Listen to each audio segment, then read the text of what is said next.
คุยเรื่องนี่แหละน้องเอ้ยเนาะเรื่องเอารถมาดันต่อกับมันปรับหน้าดินไม่น้องชลีแหละแต่จะคุยกันอยู่ว่าเพิ่นสิมาให้อยู่บ่หรือว่าจังใดนี่จะลงราคาอีกต่อเพิ่นลดให้บ่หรือว่าจังใดนะหรือว่า6 ล้านหรือ6.5 ล้านซะยังบ่ได้เนาะเดี๋ยวคุยกันให้มีน้องชลีไปคุยกับเพิ่นเบิ่งต่อเพิ่นเบิ่งนะตอนนี้ก็งบมีแล้วทั้งอ้ายกับผู้ใหญ่มันฝากเงินมาแล้วนะ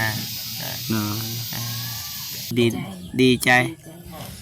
มีทุนแล้วทุนสิดุดหรือว่าปรับหน้าดินพี่น้องมีแล้วยายเพิ่นว่าดีใจหน่อยนึงดีใจหลายปะลาย สำใดก็เบิดเนื้อเบิดตัวได้บ่คำว่าเสียคำว่าดีใจลายเพราะว่าบ่คิดบ่พันว่าเฮาสิได้ซั่นนี้นี่ก็ขอขอบอกขอบใจหลายๆทางผู้ใหญ่ใจบุญที่เมตตา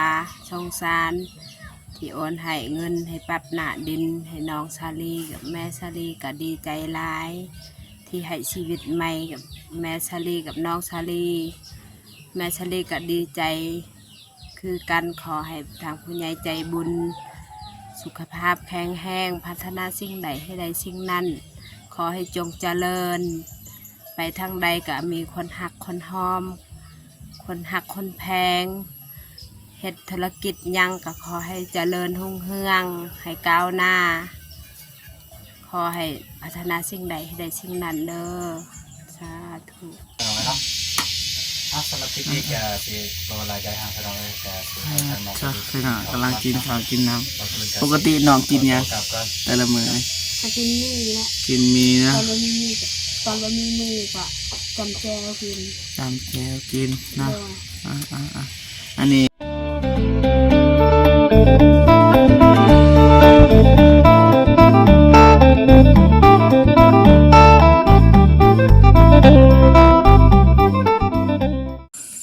โอเคพี่น้องนะตอนนี้เบาเจ็บกะ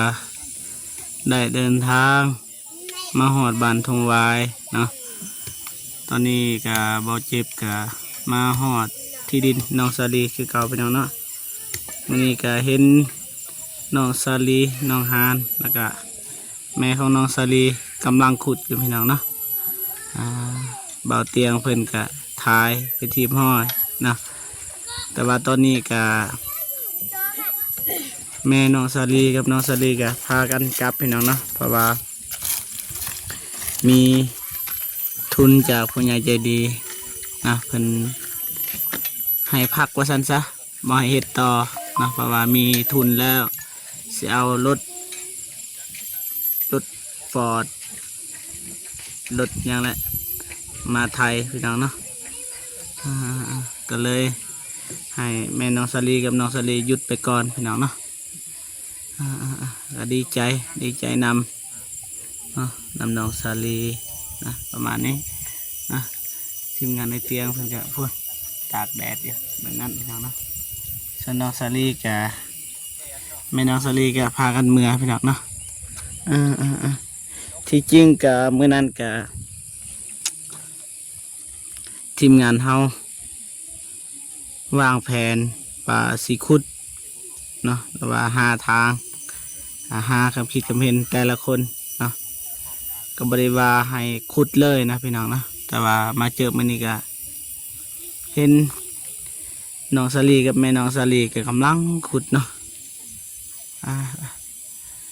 ที่จริงน้องเพิ่นก็อยากได้ดินแห้งเลยพี่น้องนะก็เลยมาขุดเลยเมื่อนั้นก็บริบอกว่าขุดนะไปปรึกษาหารือกันนะแต่ว่าน้องเพิ่นก็ขุดเลยนะประมาณนี้พี่น้องเนาะเราเจ็บกับซิเมื่อบาดของน้องซาลีก่อนเนาะว่า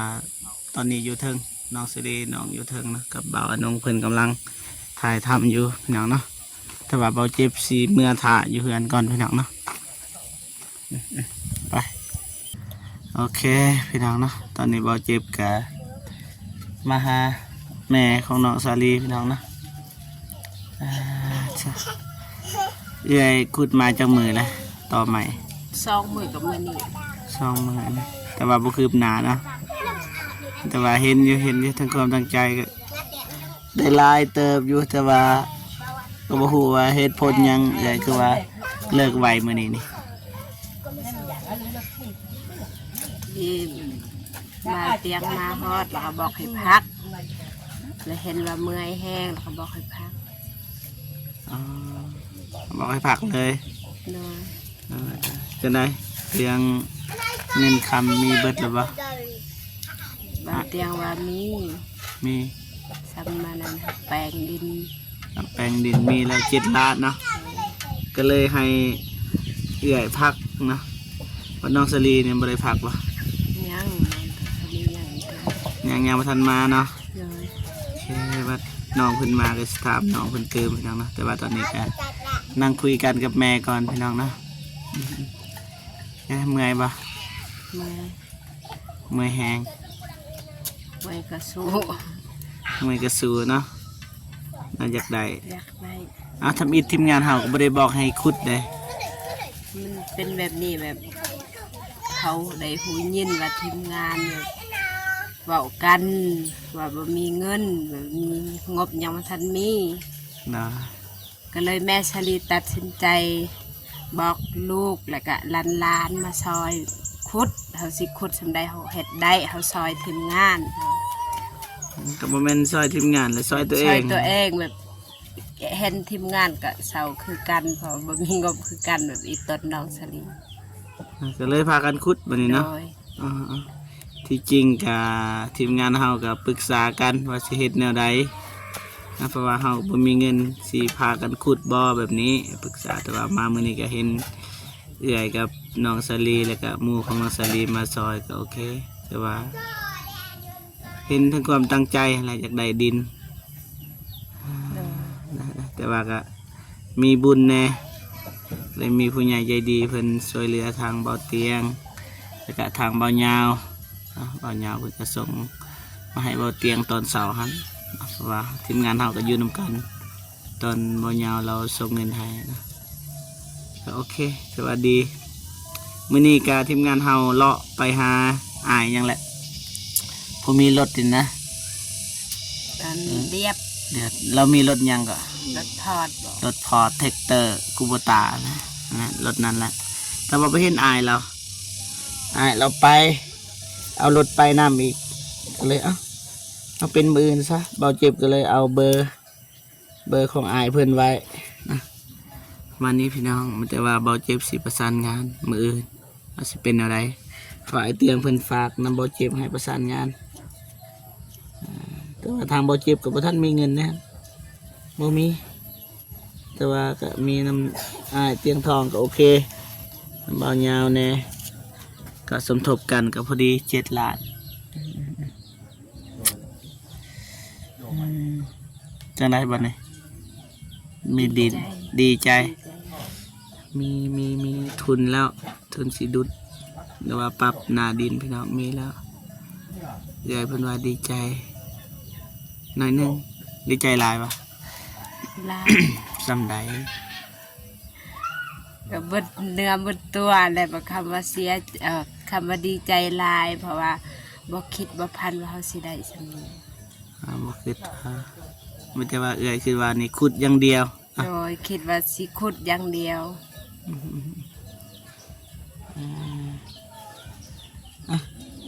ก็บ่มีหยังหลายพี่น้องเนาะแต่อยากให้เอื้อยขอบอกขอบใจผู้ใหญ่ใจดีแล้วก็ขอบคุณผู้ใหญ่ใจดีที่ซอย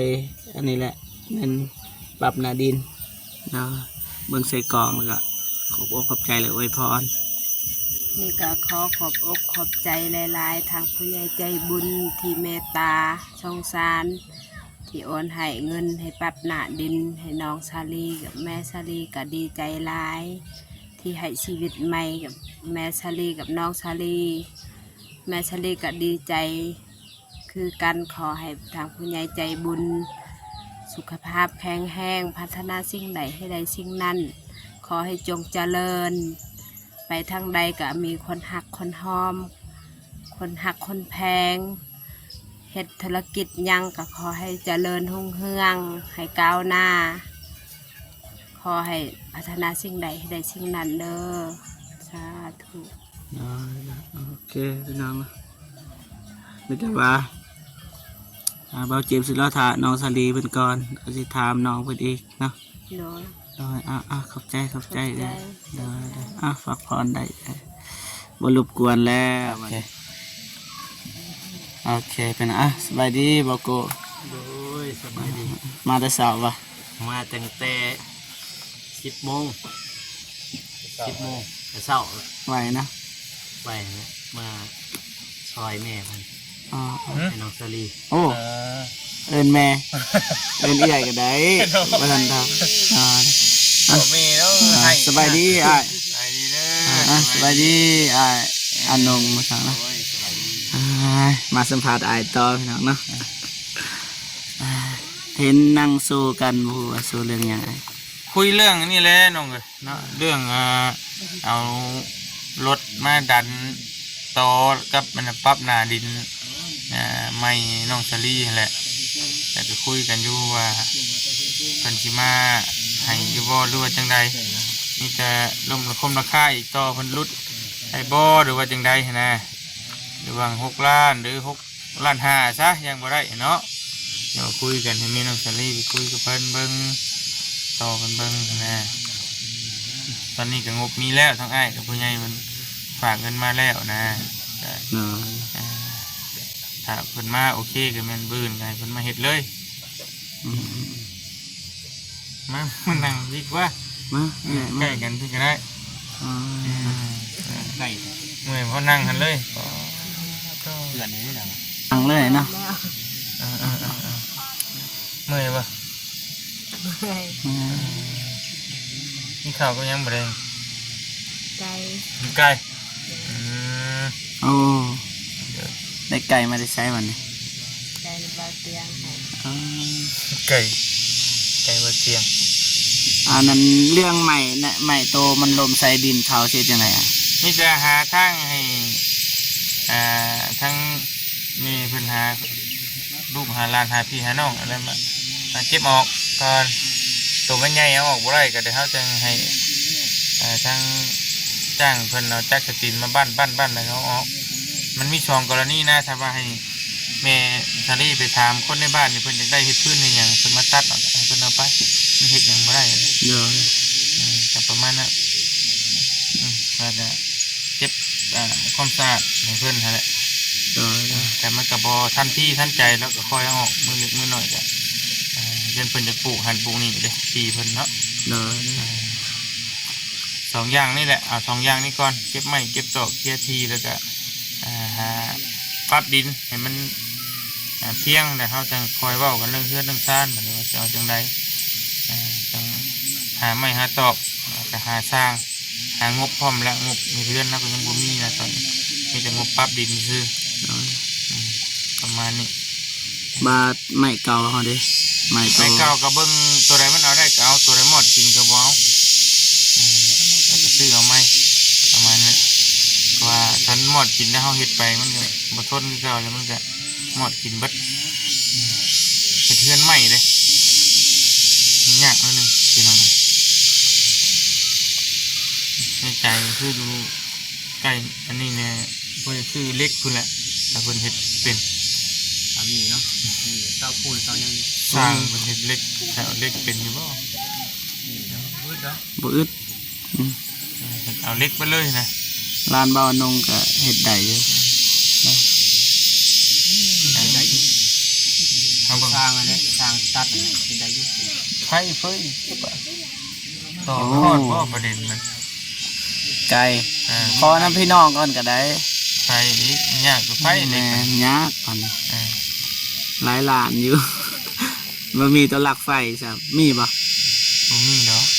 มีที่ประมาณมันทางนั้นจะมีอันนั้นเส้นทางบ่มีบ่ตายบาทนี่ว่าเอาน้ำพี่น้องง่ายก่อนนี่แบบนั้น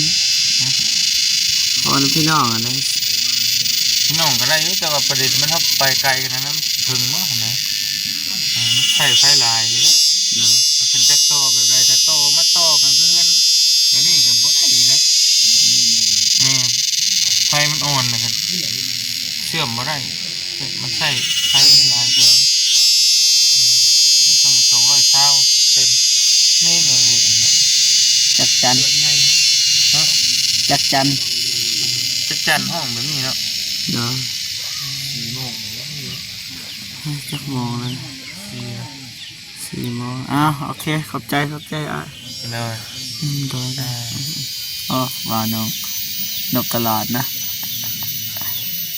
นี่ก็นกอีกมันจะรอถ่ายน้องสลีแป๊บนึงสิถามน้อง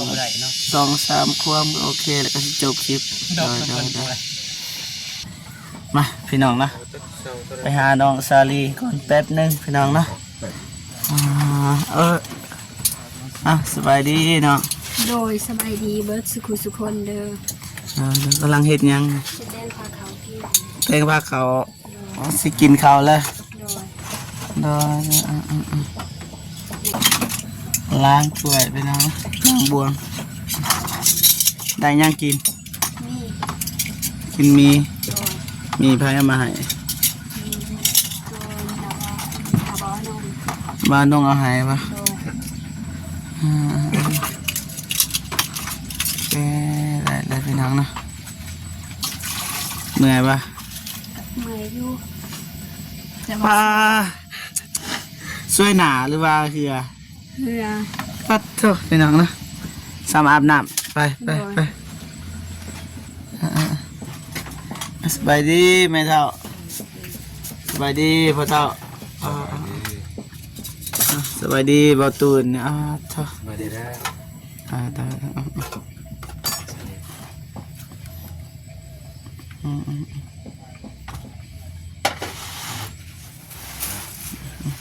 กำลังปูสาดกันเนาะ โ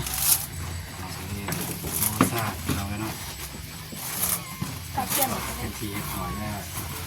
เอิ้นแล้วปะน้องมุงมากิน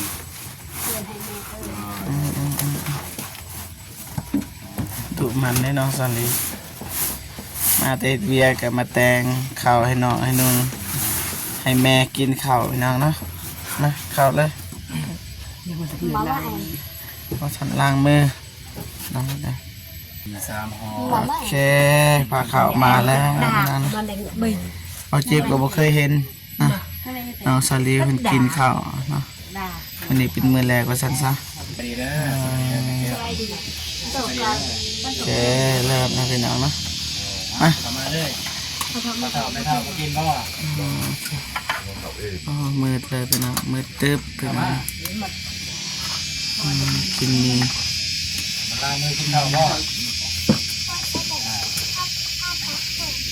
ก็กินอ่า นี่บ่แม่แก้วไม่ใช่เพิ่นจะลูกเต่าใช่บ่ ไปอาบน้ำ เป็นเราลืมนะ โอเคมา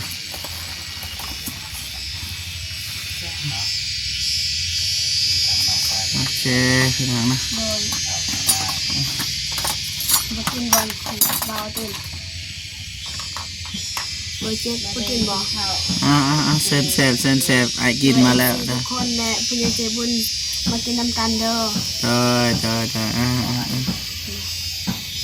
เบาตื่นมากินบ่ อายพวกอายกินแล้วแต่เบาเจ็บไปกินญี่ปุ่นแล้วอยู่ท่าแดงเลย FC ทุกคนมากินเด้อและผู้ใหญ่ใจบุญมากินน้ำกันเด้อ เด้อ แซ่บนะ โดย กินมี3ห่อเปิดทางครอบครัวแต่เราไม่ต้องสำหรับคลิปนี้ก็สิตัวรายใจห่างเราเลยแต่ทางน้อง จ้ะพี่น้องกำลังกินข้าวกินน้ำ ป ปกติน้องกินยัง กลับกัน แต่ละมื้อนี่ จะกินนี่นะ กินมีนะ ตอนเรามีมือก็จำแจวกิน จำแจวกิน โด นะ ย อันนี้ใส่จักหอนี่มีนี่ ตาม อิ่มอยู่บ่ ที่อี พัดน้องได้จูน้องบ่ได้กินเด้ ตลอดเช็ดไหน สิเฮ็ดให้ไหม โดยให้บ่ได้กิน เด้อพี่น้องนะจะได้แม่แซ่บบ่อาหารลูกแซ่บแห้ง แซ่บแห้ง ซ้ำไรซ้ำบ่อยู่เวียง ลาย ซ้ำอาหารอยู่เวียงบ่ โดย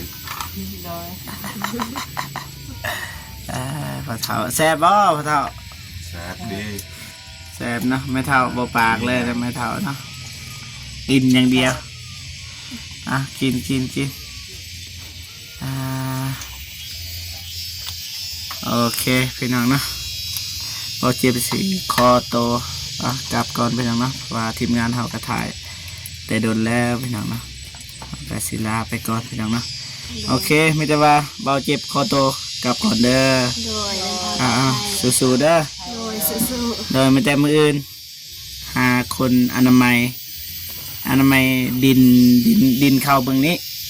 บอลทีใหม่มันลมทับมันเด้ โดย เพราะว่าเขาเคยสัญญานำเขาแต่ก่อนว่า ตัวอย่างมันลมเขาก็ว่าลมได้แต่ว่าเขาต้อง อนามัย อนามัยแล้วก็หานี่พี่น้องกันยังนะซอยกัน โดย